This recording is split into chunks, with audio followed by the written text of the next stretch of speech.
আনন্দপ্রিয় বঙ্গবাসীর কাছে ধর্মের ঊর্ধ্বে উৎসবের গুরুত্ব।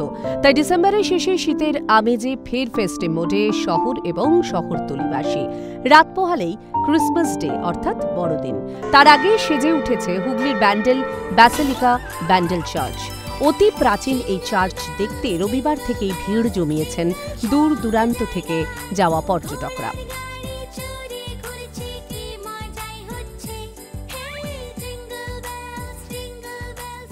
মোগল সম্রাট আকবর এই নির্দেশিকা দিয়েছিল হুগলি শহরটাকে পরিণত করার জন্য। সেই সময় থেকেই ব্যান্ডেল চার্চ আজ পর্যন্ত একটা ঐতিহ্য বহন করে চলেছে। জানা যায় ১৯৮৪ সালে ব্যান্ডেল চার্চ পরিণত হয় ব্যাসিলিকায়। খ্রিস্ট ধর্মের গুরু পোপের ভ্যাটিকান সিটির অধীনে চলে যায় এই চার্চ।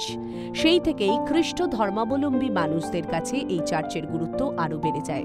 প্রতি বছর ২৫শে ডিসেম্বরের আগে থেকেই ভক্তদের ঢল নামে এই ব্যাসিলিকায়। ১৫৯৯ সালে এখানে একটা ছোট্ট গির্জা তৈরি করেছে এবং সেই গির্জা ১৬৩২ সালে যখন এখানে যুদ্ধ হয়েছে তখন পুরাপুরি পুড়িয়ে দিয়েছে।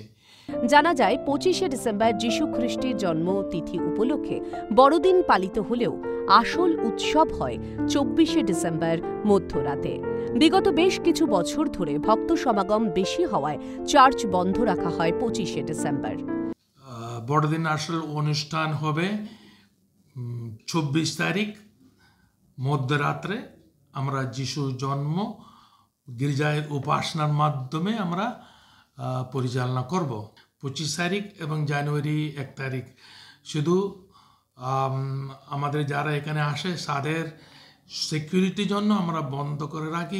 সব মিলিয়ে কলকাতা শহর থেকে শুরু করে হুগলির ব্যান্ডেল বড়দিনের সাজে সেজে উঠেছে সর্বত্র।